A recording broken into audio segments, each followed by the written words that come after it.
اور اسی طریقے سے جو ہے ہم خالق کائنات کا شکر ادا کرتے ہیں، پھر ان انوار خمسہ کا شکر ادا کرتے ہیں کہ جن کے تصدق میں خلاق کائنات نے ہماری ہدایت فرمائی ہے، اور ہدایت ایسی فرمائی ہے اور ہادی ایسے عطا کیے ہیں کہ خدا غائب ہے، اس کا ہادی بھی غائب ہے، اور کہتا ہے کہ سب سے بہترین شخص وہ ہے کہ جو غائب پر ایمان رکھے۔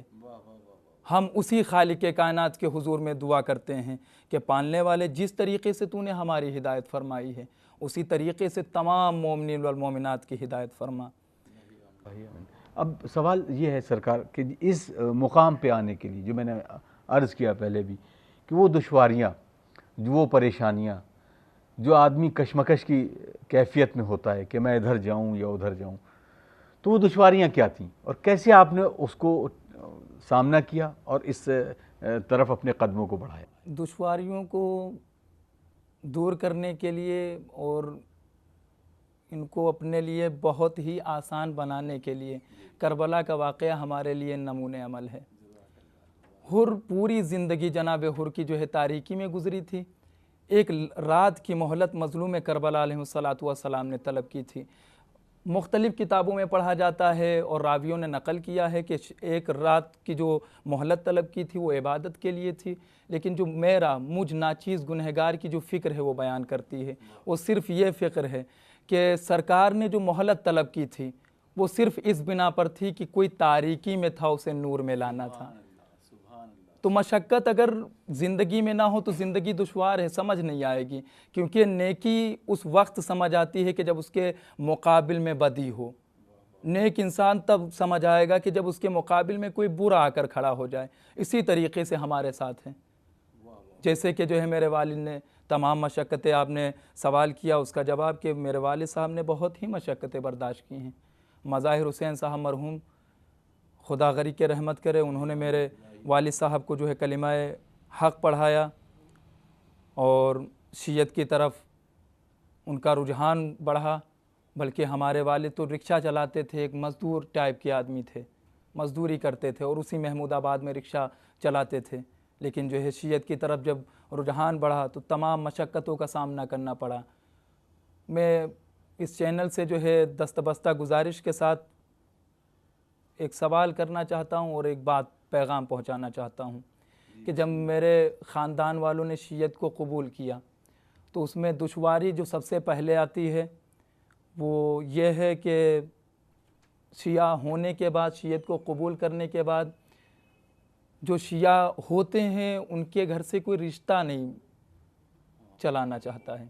میری 2 بہنوں کی شادی جو ہے اہل سنت والجماعت میں ہوئی، لیکن پھر بھی ہم شکر ادا کرتے ہیں خالق کائنات کا۔ ہم نے صبر و تحمل سے کام کیا تو آج میرے 2 بھائیوں کی شادیاں جو ہیں سیدانیوں کے ساتھ ہوئی ہیں، 2 سیدانیاں ہیں، اور خالق کائنات کا شکر ادا کرتے ہیں۔ مشقتیں ہیں لیکن مشقت اس وقت ہوتی ہیں، دیکھیں مشقت زندگی کا ایک ایسا عمل ہے کہ جو خدا کو بہت زیادہ پسند ہے۔ جناب ابوذر غفاری مشقتوں کو برداشت کرتے ہوئے آ کر جو ہے سرکار کی خدمت میں پہنچتے ہیں، اور جناب سلمان فارسی فارس کو چھوڑ کے مشقتوں کا سامنا کرتے ہوئے آ کر سرکار کی خدمت میں پہنچتے ہیں۔ جناب ویسے کرنی اپنی ماں کی خدمت کرتے ہوئے، اپنی والدہ کی خدمت کرتے ہوئے مہلت طلب کرتے ہیں کہ میں نے جو ہے سرکار سے محبت کی ہے، کیا اجازت دیتی ہیں؟ مشقت تھی لیکن پھر بھی جو ہے حق کو قبول کر لیا۔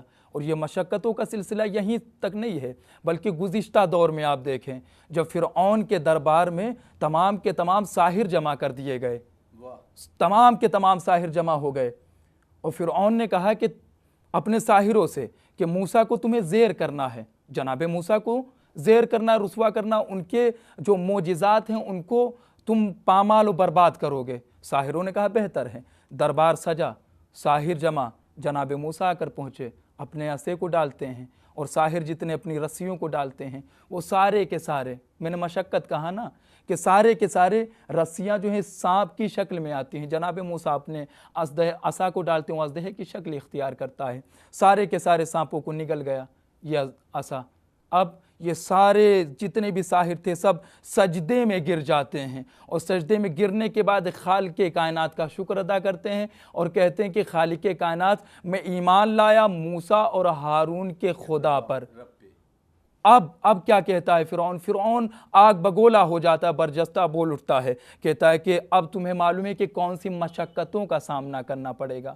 تو برجستہ سارے کے سارے ساحر کہتے ہیں کہ ہمیں مشقتوں سے کوئی تعلق نہیں ہے، حقیقت کو پہچان گئے ہیں، حق کو اپنا لیا ہے، اب تجھے جو مشقت کرنی ہے، جو ظلم کرنا ہے، سب روا ہے، سب تیرے لیے اجازت ہے، ہم تو خدا کی طرف پلٹ چکے ہیں۔ ترابی صاحب، اب یہ چیز ہے کہ وہ جو روشنی جو میں نے کہا کہ ایک دور سے روشنی دکھی اور ایک بچہ، ایک بافہم انسان اس روشنی کی طرف چلا، یقیناً اس میں بڑی دشواریاں تھیں، بڑی پریشانیاں تھیں، تو وہ روشنی کا سلسلہ کیسے شروع ہوا؟ آپ اپنے والد صاحب کے بارے میں بتائیں گے ہمیں کہ ان کو کیسے لگا کہ واقعاً اس روشنی کی طرف چلنا چاہیے، اس روشنی کی طرف قدم بڑھانا چاہیے؟ دیکھیے، چراغ جلتا ہے تو چراغ کی روشنی جو ہوتی ہے وہ پورے گھر میں نہیں پھیلتی ہے، لیکن جس جگہ پر رہتی ہے اس جگہ کو روشن کرنے کی وہ استطاعت رکھتی ہے۔ میرے والد صاحب گاؤں کے رہنے والے، گاؤں کا نام سمرا، اس گاؤں میں رہتے تھے، اور سمرا جو ہے محمود آباد سے 1.5 کلومیٹر کی دوری پر ہے۔ عزاداری پابندی سے ہوتی تھی، عزاداری کو دیکھ دیکھ کر ایک ایسے ہادی نے ہدایت فرمائی کہ جو وہاں کربلا کے میدان میں حر کو آزاد کر رہا ہے، اور اسی طریقے سے وہ تجلی چمک رہی تھی، جسے جو ہے میرے لا علم والد نے، جو پڑھے لکھے نہیں ہیں، ان پڑھ ہیں، انہوں نے اسے ایکسیپٹ کیا، قبول کیا، اور یہ سلسلہ باقاعدہ چلتا رہا، یہاں تک کہ جو ہے مشقتیں اس حال تک آ گئی تھیں کہ جس سال میرا ایڈمیشن ہوا ہے سیتاپور مدرسے میں، جامعہ ابو طالب علیہ السلام میں، تو بات یہ طے ہو پائی تھی کہ حسین علی کو راستے میں قتل کر دیا جائے، اس قدر۔ لیکن اللہ نے کہا کہ جو ہم تمہاری ضمانت لیتے ہیں، کیونکہ جو اللہ کی جانب بڑھتا اس کی ہدایت کی ذمہ داری اس کی ہے، اور اس کی حفاظت کی بھی ذمہ داری خدا کی ہے۔ اور کیوں نہ ہم محفوظ رہیں، کتنے کم شیعہ حضرات ہیں، شیعت بہت کم ہے، حق کے طالب بہت کم ہے، بالکل سرکار کے قول کے مطابق، جیسا کہ صلی اللہ علیہ وآلہ وسلم ارشاد فرماتے ہیں، سرکار کا بیان ہے کہ جب حق آیا تھا، یہ کتاب رکھی ہوئی ہے کمال الدین و اتمام النعمت، شیخ صدوق علیہ الرحمہ کی لکھی ہوئی، اسی کتاب کا ایک قول ہے کہ سرکار ارشاد فرماتے کہ جب دنیا میں حق آیا تھا تب بھی غریب تھا، اور جب دنیا سے حق جائے گا تب بھی غریب جائے گا۔ تو مسلمان اپنے گریبان میں جھانکیں اور ذرا تدبر کریں کہ پوری دنیا میں مسلمان اس قدر ہیں، پھر بھی سرکار کا یہ قول، یہ فعل، یہ جملہ کس چیز کی بشارت دے رہا ہے؟ بشارت یہ دے رہا ہے کہ حق کے طالب بہت کم رہیں گے، حق کے چاہنے والے بہت کم رہیں گے۔ ہم شیعہ کتنے ہیں؟ بالکل کم ہیں، لیکن کبھی بمباری ہوتی ہے، کبھی قتل کیا جاتا ہے، زیارتوں پہ پابندیاں لگائی جاتی ہیں، عزاداریوں پر پابندیاں لگائی جاتی ہیں، لیکن کیا کیا جائے؟ ہم کیوں ختم نہیں ہو رہے ہیں؟ ہم سے کوئی ریزن پوچھے، مقصد پوچھے کہ ہم کیوں نہیں مٹ رہے ہیں؟ ہم نہیں مٹیں گے، کیونکہ ہمیں زہرا، فاطمہ تو زہرا سلام اللہ علیہا کی دعاؤں نے ہمیں محفوظ رکھا ہے، اور ہمارا ہادی ایسا ہے جو آج بھی صحیح و سالم پردہ غیب میں ہے۔ وہ قومیں مٹ گئیں جن کے ہادی نہیں تھے، اور وہ قومیں برباد ہو گئی جن کے ہادی درست نہیں تھے۔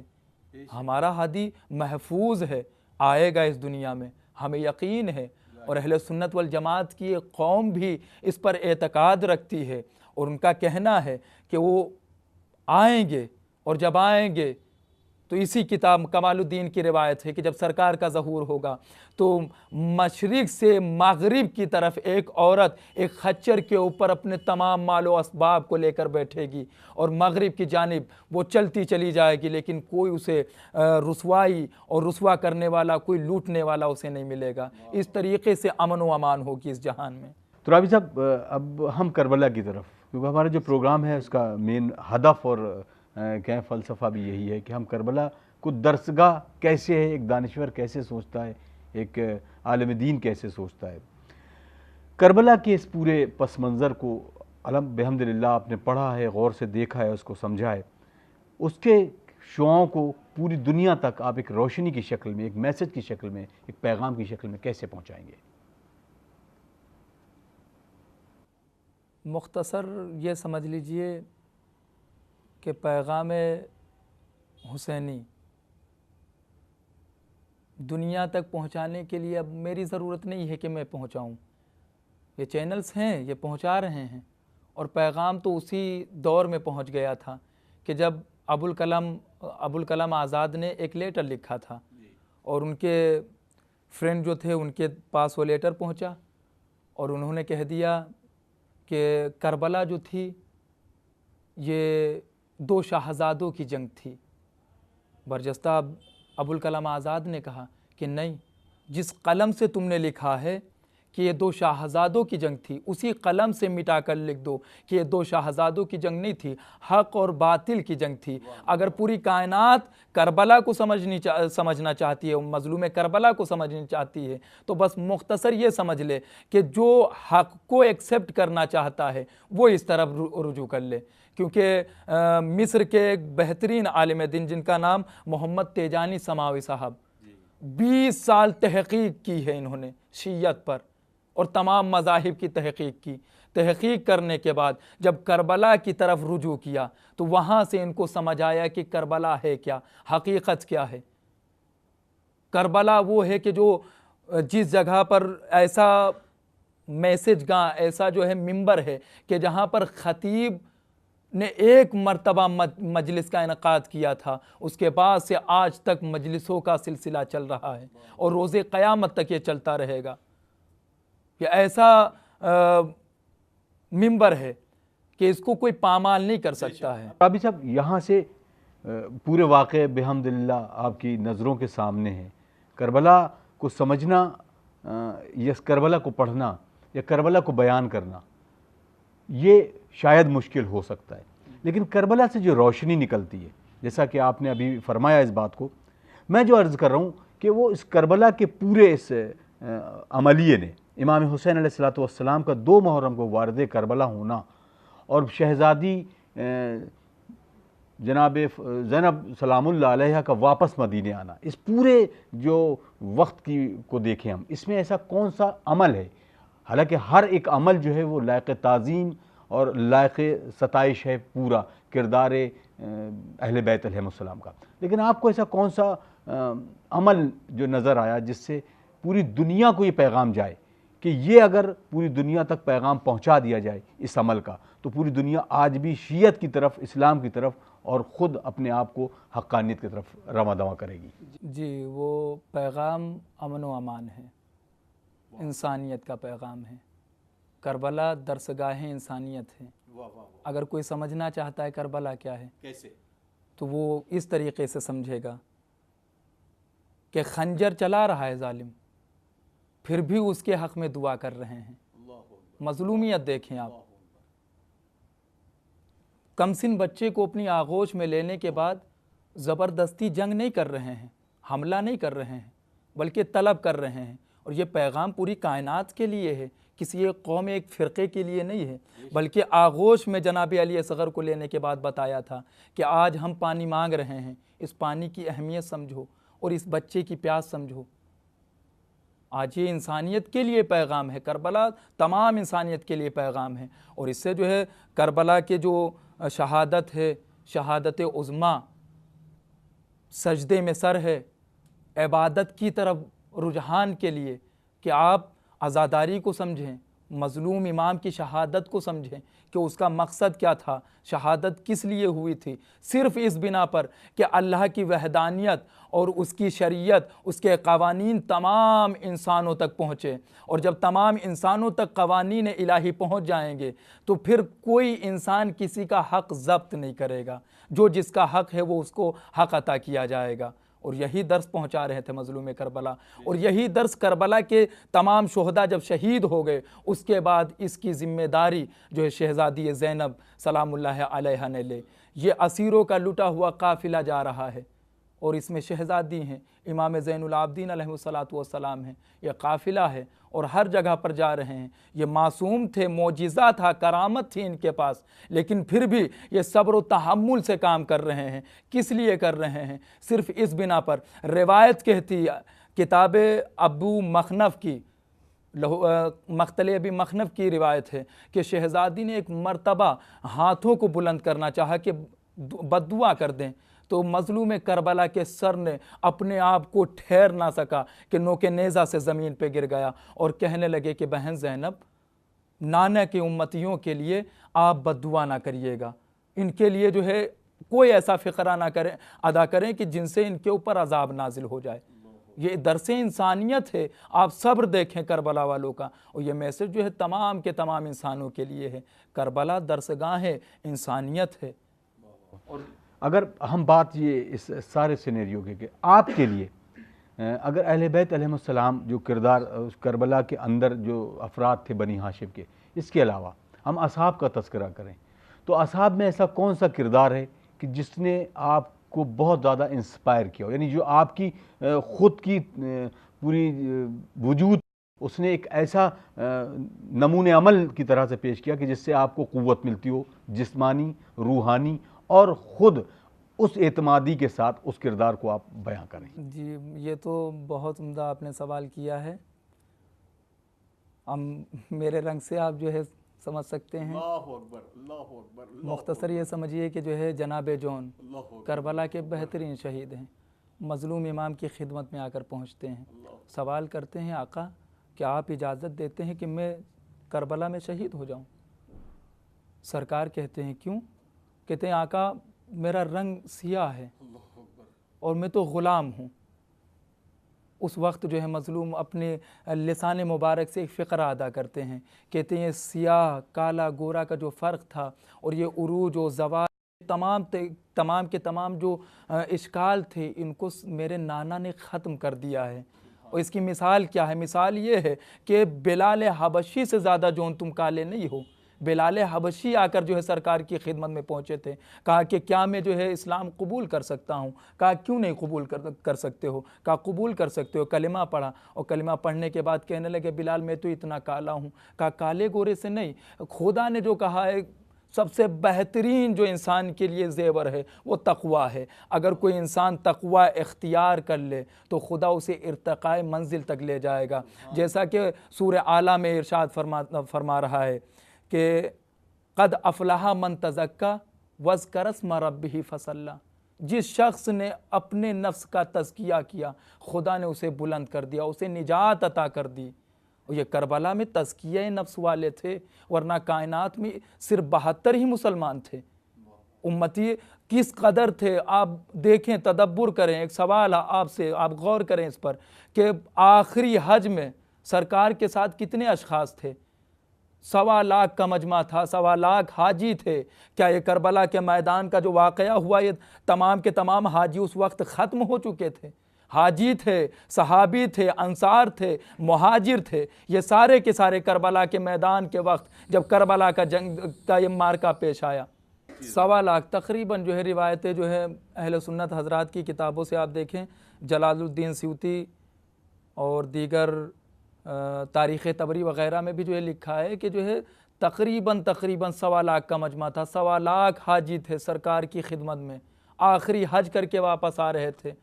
پیغام ملا، بہترین پیغام ملا۔ یہ تمام کے تمام مسلمان کیا سن 60 ہجری میں 61 ہجری میں ختم ہو چکے تھے، سب زندہ تھے، لیکن جب نواس رسول اپنے حج کو عمرے میں تبدیل کر کے مدینہ منورہ سے کربلا معلی کی طرف روانہ ہو رہے تھے تو کیا یہ صرف 72 تھے؟ اور 72 نہیں چلے تھے، بلکہ آپ دیکھیں اس میں کبھی جو ہے وہب کلبی بھی آتے ہیں، کبھی حبیب بن مظاہر بھی آتے ہیں، کبھی جو ہے جون کے جیسا ایک غلام بھی خدمت آل ابا میں آ کر حاضر ہوتا ہے۔ تو یہ دیکھیں آپ 72 ہی تھے۔ اور میں تو ایک فقرہ اپنی مجلسوں میں بالتکرار کہا کرتا ہوں کہ مولا سلامت رکھیں اور ہر بلا سے تمام کے تمام شیعان حیدر کرار کو اور تمام وہ اشخاص کے جو محبان اہل بیت ہیں انہیں تمام بلاؤں سے خدا محفوظ رکھے۔ جناب نوح نے 950 برس تبلیغ کی، 1000 برس تبلیغ کے مشخص ہوئے تھے، 950 سال تبلیغ کی۔ امتی 80 تیار ہوئے، لیکن میری جان قربان ہو جائے مظلوم امام کی ذات پر کہ جب ایک مرتبہ استغاثہ بلند کیا تو 72 جمع ہو گئے تھے۔ یہ تبلیغ ہے حسین کی، یہ مولا کا جو ہے پیغام ہے۔ اب اگر ہم عزاداری کو دیکھیں ترابی صاحب، تو کیا عزاداری ہمیں تقرب الہی عطا کر سکتی ہے؟ ہم تقرب الہی کے لیے عزاداری کے کس فلسفے کو اپنائیں کہ ہم پوری دنیا میں کم از کم کچھ لوگ ادھر نہیں بھی آتے ہیں تو حق پرستی کی جو آئینہ ہے ان تک اس کی روشنی تو پہنچ جائے؟ تو عزاداری ہمارے لیے تقرب الہی کیسے بن سکتی ہے؟ عزاداری تقرب الہی قرآن کی آیت کے حوالے سے آپ سماعت فرمائیں کہ جو ہے خدا چھٹے پارے کی پہلی آیت میں ارشاد فرما رہا ہے، بسم اللہ الرحمن الرحیم، لا يحب اللہ الجہر بالسوء من القول الا من ظلم وکان اللہ سمیعا علیما۔ لا يحب اللہ، اور اللہ ہرگز ہرگز نہیں پسند کرتا ہے، لا يحب اللہ جہر بالسوء، کہ کوئی کسی کو برا بھلا کہے، بالسوء الا من ظلم، سوائے اس کے، من قول الا من ظلم، اپنی زبان سے اپنے قول سے، الا من ظلم، سوائے اس کے کہ جس پر ظلم کیا گیا ہے، وکان اللہ سمیعا علیما، اور اللہ تو ہر چیز سننے والا جاننے والا ہے۔ ہم اپنی مجلسوں کو اس دور میں جو مجلسیں ہو رہی ہیں اس سے ہم 20 سال پیچھے چلے جائیں اور اپنی مجلسوں میں دیکھیں، نصیر الحسین اجتہادی صاحب پڑھتے تھے، مرحوم خدا ان کے درجات کو بلند فرمائے، کلب عابد صاحب مرحوم پڑھتے تھے، ان کی مجلسوں میں آدھے اہل تشیع اور آدھے اہل تسنن ہوتے تھے۔ کیوں؟ اس بنا پر کیونکہ ان کی مجلسوں سے ایک مقصد بیان کیا جاتا تھا۔ ہم مجلسوں سے بیان کرتے ہیں لیکن اپنے موضوع سے ہٹ جاتے ہیں، مقصد کو فراموش کر رہے ہیں۔ اس مقصد کو یاد رکھیں۔ اب یہ کون سا دستور، یہ کون سا سلسلہ ہے کہ جو شہزادی ہمارے حق میں کہے کہ ہم اس وقت تک جنت میں قدم نہیں رکھیں گے جب تک کہ میرے نانا، میرے بیٹا حسین کے چاہنے والے جنت میں نہ چلے جائیں۔ آج مجلسوں کا سسٹم دیکھیں کہ جب امیر کے گھر ہے، اگر دعوت ہے تو مجلسوں میں ہم حاضر ہوں گے، اگر غریب ہے تو ہم مجلسوں میں نہیں جائیں گے۔ مجلسوں میں ہم پہنچ گئے ہیں تو اب کھانا تیار ہو رہا ہے، ہم کھانا کھانے کے لیے گئے ہیں، عزاداری کے لیے نہیں گئے ہیں۔ اس سے شہزادی راضی ہوں گی، شہزادی جنت آپ کو عطا کریں گی۔ وہ شہزادی اور وہ امام کے جو پردہ غیب میں رو رہے ہیں پابندی سے اور کہتے ہیں کہ ہمارے اشک ختم ہو چکے ہیں، ہماری آنکھوں سے خون ٹپک رہا ہے، اور اے شیعو، خود امام ارشاد فرماتے ہیں کونوا لنا زینا ولا تکونوا لنا شینا، ہمارے حق میں باعث عزت بنو، باعث ذلت نہ بنو۔ ہر ایک شخص کا فریضہ ہے، مجلسوں میں جاتے باہر کھڑے رہتے ہیں اور کیا ذاکر بیان کرتے ہیں کہ فرش عزا کا جیسے ہی اہتمام کیا جاتا ہے شہزادی کونین آ جاتی ہیں۔ اپنے مرتبے کو پہچانو، آپ بڑے ہیں یا شہزادی بڑی ہیں؟ آپ تو خود اذیت پہنچا رہے ہیں کیونکہ آپ کے حق میں انہوں نے دعا کی ہے، آپ کو خدا سے انہوں نے طلب کیا ہے۔ واہ واہ واہ واہ، پیغام کیا دینا چاہیں گے ان نوجوانوں کے لیے جو یقیناً اس وقت یہ پروگرام دیکھ رہے ہیں کہ اس جو روشنی آپ تک پہنچی ہے یا آپ نے اس کو روشنی کو اپنے اندر جذب کیا ہے، وہ پوری دنیا تک کیا پیغام ہوگا، خاص طور سے نوجوانوں سے؟ سب سے پہلے میں تمام کے تمام مومنین والمومنات، ناظرین و سامعین سے گزار ہوں کہ ہر ایک دور میں ایک ہادی رہا ہے، ایک نائب رہا ہے، ایک خلیفہ رہا ہے، ایک امام رہا ہے۔ ہماری مجلسوں کا ایک ایسا سسٹم ہو گیا ہے، یہ سلسلہ ہو گیا ہے کہ ہمارے آخری امام کا تذکرہ بہت کم کیا جاتا ہے۔ جوانوں سے گزارش ہے کیونکہ یہ جوان جو ہیں یہ ہمارے امام علیہ الصلوۃ کے لشکر کے جو ہے سپاہی بنیں گے۔ گزارش ہے میری، دست بستہ گزارش ہے کہ سارے کے سارے جوان جتنے بھی، کوئی ضروری نہیں کہ مولانا بیان کرے، میں آؤں یہاں پر چینل پہ بیان کروں تب، ہندی پڑھنے والے ہندی لینگویج میں اور جو انگلش پڑھنے والے انگلش لینگویج میں وہ بک پڑھیں کہ جو امام کی حیات پر مشتمل ہیں، جیسا کہ یہ کمال الدین اتمام النعمت جو ہے یہ بہترین کتاب ہے امام علیہ الصلوۃ کی حیات کے سلسلے میں۔ اور پھر یہ پیغام تمام کے تمام حضرات کے لیے ہے کہ جس طریقے سے ہم نے تجسس کیا ہے، تحقیق کی ہے، اور پھر اہل بیت کا یہ عطا کیا ہوا علم ہمیں ملا، جتنا بھی ملا، اتنا ملا ہے کم جتنا بھی ہے، لیکن اتنا ہے کہ آپ کے سامنے ہم حاضر ہیں۔